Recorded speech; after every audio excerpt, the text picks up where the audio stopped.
Saya Siti Aminah. Saya Ayu Ramadhani. Dan saya Rizky Ardini. Dan saya Yunita Maida.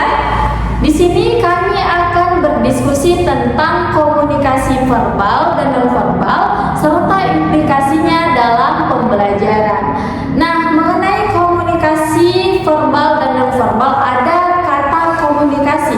Nah, menurut rekan-rekan, apa sih yang dimaksud dengan komunikasi itu? Nah, menurut saya komunikasi itu merupakan cara individu untuk menyampaikan pesan dan informasi kepada orang lain agar dapat berinteraksi dan memahami perasaan serta memahami keinginan orang lain. Seperti itu. Oh, jadi komunikasi itu artinya adalah cara kita menyampaikan pesan kepada orang lain, gitu ya. Jadi tadi kita udah tahu bahwasanya komunikasi itu adalah cara kita untuk menyampaikan pesan kepada orang lain. Jadi kalau misalnya komunikasi verbal dan nonverbal, komunikasi verbal itu kira-kira apa ya? Kalau dari saya sendiri ya, komunikasi verbal itu adalah komunikasi yang menggunakan kata-kata dalam bentuk lisan maupun tulisan. Komunikasi ini paling banyak dipakai dalam hubungan antar manusia. Melalui kata-kata mereka mengungkapkan perasaan, emosi, pemikiran, gagasan, dan lain-lain. Seperti itu. Menurut pendapat yang lain?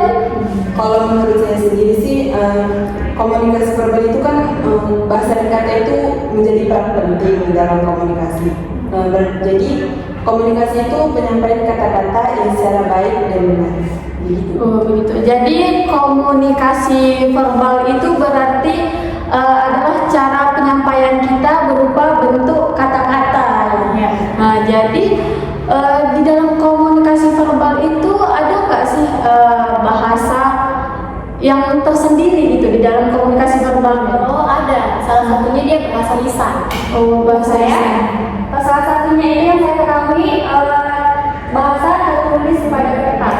Oh, dia tertulis. Kalau komunikasi verbal itu dia tertulis pada kertas. Kalau juga yang elektronik. Oh, yang elektronik. Jadi ada tiga. Banyak juga ya. Iya. Jadi bahasanya komunikasi verbal itu memiliki bahasa tersendiri. Dia bisa dari tulisan, bisa dari lisan, elektronik. Oh, kayak gitu ya berarti komunikasi verbal kan. Jadi ada nggak sih bentuk-bentuk komunikasi verbal ini kayak mana gitu? Ada. Nah, apa tuh yuk? Jadi bentuk-bentuk itu yang pertama adalah komunikasi lisan, yang seperti tadi kan. Nah, komunikasi lisan itu adalah komunikasi yang dilakukan dengan pengucapan kata-kata lewat mulut yang dikeluarkan oleh komunikator. Komunikator itu orangnya. Jadi komunikasi lisan dapat juga diartikan sebagai proses di mana seseorang pembicara berinteraksi secara lisan dengan orang lain untuk tujuan-tujuan tertentu. Contohnya gini, seorang guru berbicara kepada anak didiknya tentang materi pelajaran apa yang dipelajari hari itu. Gitu. Tadi Ayu udah bahasanya bentuk komunikasi verbal itu bentuknya lisan gitu ya kan, kayak lewat mulut dia, kayak kita ngejelasin pada murid. Yang lain kira-kira ada bentuknya? Oke, Rizka. Ada juga di bentuk lainnya, yaitu bentuk komunikasi tulisan. Bentuk komunikasi tulisan itu penyampaian kata-kata pesan yang disampaikan melalui tulisan. Contohnya itu seperti seorang guru yang merancang bahan ajar untuk muridnya. Dia merancang bahan ajar itu dengan menggunakan kata-kata yang baik, yang benar dan juga yang jelas. Oh, kayak gitu. Yang lain kira-kira Yuli ada mau disampaikan? Contohnya itu seperti mendengar dan membaca. Nah, mendengar dengan mendengarkan adalah dua hal yang berbeda. Mendengar mengandung arti hanya mengambil getaran bunyi, sedangkan mendengarkan adalah mengambil makna dari apa yang kita dengarkan. Seperti contohnya seperti guru kita menjelaskan di depan, kita mendengarkan. Itu contohnya. Nah, mendengarkan melibatkan unsur mendengar, memperhatikan, memahami, dan mengingat. Membaca adalah satu cara untuk mendapatkan informasi dari sesuatu yang tertulis.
Ada lagi tambahan? Jadi komunikasi verbal non verbal tadi, ada juga bentuk-bentuknya. Komunikasi non verbal ada juga nih bentuknya kayak komunikasi verbal. Kira-kira apa tuh? Ada yang masih tahu? Oke, Rizka. Kalau menurut saya, komunikasi non verbal itu pencipta atau pertukaran pesan dengan tidak menggunakan kata-kata, tetapi komunikasi yang hanya menggunakan bahasa tubuh seperti gerak tubuh, sikap, kontak mata, ekspresi wajah, ataupun kedekatan, jarak, dan sentuhan. Oh, itu tadi pengertiannya ya. Oh, jadi kalau bentuk-bentuknya tadi kan ya. Nah, bentuk-bentuknya itu dia pertama ada sentuhan. Nah, sentuhan itu apa? Sentuhan itu merupakan pesan nonverbal yang non visual dan non vokal. Jadi non visual, non vokal. Jadi alat penerima sentuhannya itu seperti contohnya itu kulit, yang alat itu seperti contohnya kulit gitu kan, yang merupakan kulit itu dapat membedakan emosi kita. Misalnya kalau kita sentuh kulitnya misalnya pelan, berarti emosinya lagi baik. Kuat gitu kan lagi marah mungkin dia gitu. Itu ada yang sentuhan.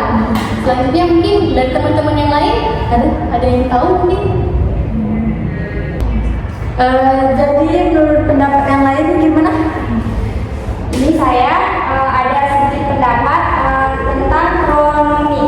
Pemilihan waktu dan penggunaan waktu sebagaimana ia dirancang secara teknis adalah faktor yang penting lain yang juga sering diabaikan dalam komunikasi. Pemilihan waktu berperan di dalam interaksi pada dua tingkatan, yaitu mikro dan makro. Baik, terima kasih Yulita. Yang selanjutnya yang lain Ada nih, yaitu kinestik atau gerakan tubuh. Yang pertama, emblem ialah isyarat yang berarti langsung pada simbol yang dibuat oleh gerak badan. Misalnya tuh mengangguk sebagai tanda setuju, dan telunjuk di depan mulut sebagai tanda jangan berisik. Terus ada juga ilustrator. Ilustrator itu dibuat dengan gerakan-gerakan badan untuk menjelaskan sesuatu. Contohnya itu kayak memberi tanda dengan tangan ketika mengatakan seseorang gemuk ataupun kurus begitu. Lalu juga ada efek display, yaitu karena adanya dorongan emosional sehingga berpengaruh pada ekspresi muka. Contohnya itu kayak ketika seseorang guru muda pertama kali tampil mengajar di depan kelas, wajahnya seperti kaku, terus juga tegang. Itu karena dia merasa tertekan dan belum terbiasa untuk menghadapi siswa-siswa yang diajarnya. Berarti banyak juga yang bentuk-bentuknya. Iya. Tidak cuma satu. Iya, betul. Nah, jadi tadi kita udah bahas tentang apa itu komunikasi verbal, apa itu komunikasi non verbal. Jadi tadi tema kita nggak hanya komunikasi verbal dan non verbal aja, ada lagi lanjutannya dan implikasinya dalam pembelajaran. Nah, lalu menurut rekan-rekan sekalian, apa sih implikasi komunikasi verbal dan non verbal ini dalam pembelajaran gitu? Nah, kalau menurut saya ya, jadi implikasinya dalam pembelajaran itu yang pertama, komunikasi verbal dan non-verbal itu yang efektif dapat meningkatkan kualitas interaksi antara guru dan peserta didik. Jadi kalau komunikasi kita baik, jadi kan peserta didik juga gampang menerimanya ya kan. Terus juga guru tuh perlu memperhatikan bahasa tubuhnya, ekspresi wajah dan intonasi suara mereka untuk membangun suasana belajar yang positif dan memotivasi. Oke. Menurut pendapat yang lain apakah ada? Ada juga nih menggunakan variasi metode komunikasi seperti cerita, contohnya itu kayak visual dan diskusi. Nah, itu membantu peserta didik memahami materi dengan lebih baik. Terus juga membangun keterampilan komunikasi peserta didik. Nah, itu penting, seperti kemampuan menyampaikan pendapat, mendengarkan, lalu juga berempati terhadap orang lain. Jadi implikasinya dalam pembelajaran itu adalah membuat pembelajaran itu menjadi efektif sehingga meningkatkan kualitas interaksi gitu. Jadi kita tahu kayak mana komunikasi dengan siswa gitu ya, sehingga pembelajaran itu mudah tercapai gitu dengan pembelajaran. Jadi kan kalau komunikasinya baik, anak didik itu juga gampang dia pembelajaran itu menyenangkan. Kalau guru-gurunya marah-marah gitu kan payah dia dan takut duluan dia sebelum belajar. Jadi penting juga bosan kita nih jadi seorang calon guru untuk menerapkan komunikasi verbal dan non verbal ini. Iya benar banget itu. Terus kalau dari guru komunikasinya bagus, pasti yang sampai ke umurnya juga bagus. Iya. Jadi apa yang ditanam itulah yang harus. Jadi selanjutnya sesi tanya jawab, kira-kira ada nggak teman-teman yang bertanya atau saling bertukar jawaban? Udah ya pertanyaannya. Jadi komunikasi verbal menggunakan kata-kata. Jadi kayak mana menurut pendapat Rizka? Misalnya nih di kampung Una tuh kan, ada beberapa seorang guru yang dia menggunakan kata-kata yang kasar. Maksudnya secara langsung tuh kata-katanya kasar itu kepada siswa gitu. Bagaimana tanggapan Rizka? Apa yang harus kita lakukan sebagai seorang calon guru? Kalau kita melihat seorang guru yang bahasanya kasar itu, harusnya kan kita tuh sebagai contoh gitu, kita guru, kita pendidik. Nah, kita sebagai calon guru yang memperhatikan ada guru seperti itu, kita berpikir itu kan nggak bagus gitu untuk siswa kita. Harusnya kita tuh menanam sesuatu yang baik, tetapi kita harus baik juga gitu. Jadi kita mengoreksi diri juga, kita harus menjadi sesuatu yang menjadi contoh. Jadi kita itu teladan, bagi anak-anak kita. Berarti kita harus mencontohkanlah yang baik. Berarti harus mengutarakan kata-kata yang baik kepada siswa. Menurut Ayu kira-kira rekan-rekan sekalian, seberapa pentingkah komunikasi nonverbal itu kita lakukan? Jadi kalau misalnya menurut saya itu penting banget. Karena apa? Karena komunikasi nonverbal itu dapat membantu membangun hubungan yang baik antara guru dan peserta didik. Di kelas juga, misalnya kan dalam kelas seperti kayak bahasa tubuh ya. Ya itu tadi kayak saya bilang, misalnya bahasa tubuhnya, misal anak itu dianya tidak mau mendengarkan, kita kasih baik-baik Una, coba dia dengerin dulu kayak gitu kan.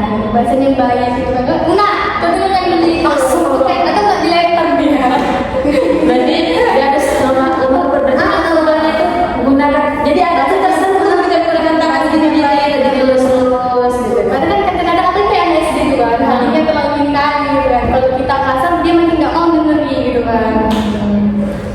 Jadi mungkin sudah cukup pertanyaannya. Yulita, gimana, ada pertanyaan tambahan? Tidak ada. Ayo, sudah cukup. Bisa? Sudah cukup. Mungkin karena sudah cukup pertanyaan kami hari ini, sudah cukup diskusi kami hari ini. Jadi kesimpulan diskusi kami hari ini yang pertama itu komunikasi verbal. Nah, komunikasi verbal itu adalah komunikasi yang disampaikan melalui kata-kata. Dan yang bentuk-bentuknya tadi ada itu berupa lisan, tulisan, dan elektronik. Dan yang kedua ada komunikasi non verbal, berarti komunikasi yang tidak menggunakan kata-kata. Contohnya tadi seperti lusan, maksudnya dapat sentuhan itu supaya lebih daya menggunakan itu. Nah, dan implikasinya dalam pembelajaran yaitu sangat penting karena agar terjadinya interaksi antara siswa dan guru berjalan secara lancar, ya, mencapai tujuannya. Mungkin hanya itu diskusi kami hari ini. Apabila terdapat kata-kata kami yang salah, kepada Allah kami yang mohon ampun, kepada rekan-rekan sekalian dan para yang menonton kami mohon maaf. Wabillahi taufiq wal hidayah. Wassalam.